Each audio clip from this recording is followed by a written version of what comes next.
Hello FX Sabers, I'm back with part 2 of JM419's Revan. This is a bit more complex wiring than usual, that's why it's taken 2 videos. The color change in here and the heatsink I'm going to talk about, the custom heatsink. So you go ahead and you unscrew this to change the main blade color. Unscrew this emitter pretty carefully. It's not quite as smooth as MHS threads, but it's threads on nice, so I'll go ahead and get that out of the way. And you can see the optics holder in there. You just go ahead and tilt it upside down, it should slide right out. You gently pull a little bit on these wires here, and they come out a little bit. The flash on clash one will not come out very far, that's by design. And that's part 1 of the way that you could tell which one's the flash on clash, and part 2 is that it's reversed. If I have 2 females for the main blade, the different main blade colors coming from the heatsink, I have a male coming from the heatsink to plug into the flash and clash disconnector here. So it's reversed. So with the kill key in, let's see if I can get these disconnectors out of the way here. You can see the recharge port right there. You can sort of see it. It's a 1.3 millimeter. We didn't really have anywhere else to put it. As before I mentioned in the first video, the pommel isn't really the right way to do it. So you put the kill key in, and you test to make sure the saber is indeed off, and it is. Go ahead and pull the longer disconnector off,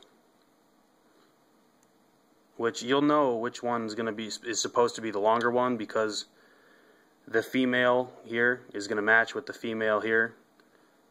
So if you have, if you have a female open and the male end is what you're going to pull out, that's wrong. You need to pull out a female end to put a female back on the male.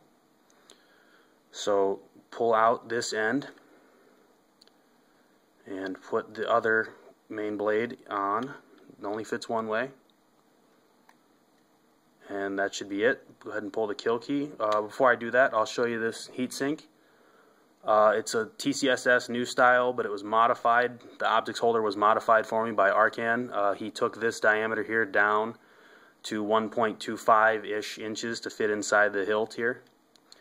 And he added this extra sleeve here to help me get to the right height and width that I needed to be to fit in here properly. What it came with was kind of disappointing. It was this aluminum heatsink and optics can-ish thing that didn't really thread on or anything, and there was no lip to hold the optics in, and I don't really like super gluing optics on because of the cloudy residue that the super glue leaves, so I didn't really feel like doing that. But anyway, that's all that is. Then you go ahead and pull the kill key once you've got it swapped. We will not be hostages to be bartered, Dooku.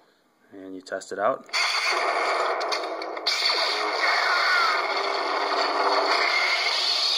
Okay, and clearly it works. It's nice and sky blue.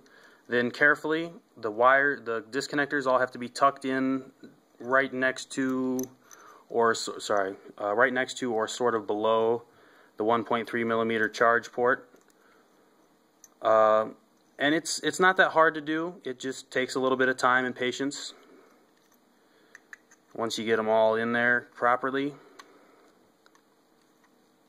like that, you go ahead and give this a little bit of a twist, and you push it down in. And it seems like I got it all the way down. The way to check that is just start screwing the emitter on. If there's anything in the way, the emitter won't go all the way down easily, and I'm starting to get a little bit tight there, and there's a little bit of a gap, but you can push, if you can push the optics holder down a little bit, and it gives you a little bit of space, which it didn't this time, so there's a wire stuck in the way or something. Slides right back out. Give it another little twist. It takes a little bit of playing with sometimes to get it right.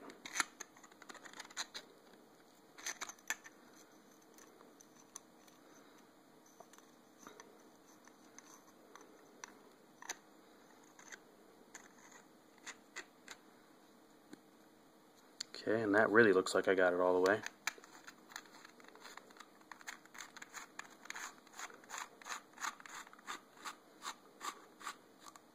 Yep, and it went all the way down with barely any resistance at all at the end, if any.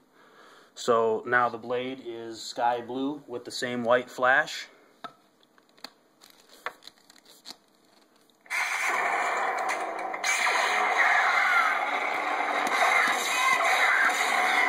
Another thing I've noticed with this CF, I believe it must be a 4.31 firmware bug, is that the first time that you power up the saber, the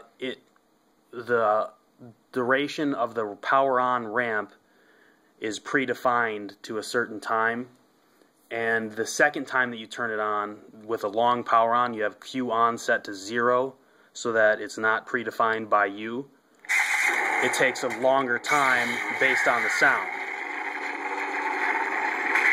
So I noticed that earlier, that I had pulled the kill key out and it ramped up normally, and then the second time it was the extra long because Q on is set to 0. Let's see, that's about it. I showed you the color change, the heat sink, the old heat sink, the recharge port. That's it. I'm gonna, like I said in the last video, I'm gonna give this a polish, and I'm gonna get it up on FX as soon as I can. Thanks for watching, guys, and I'll see you next time.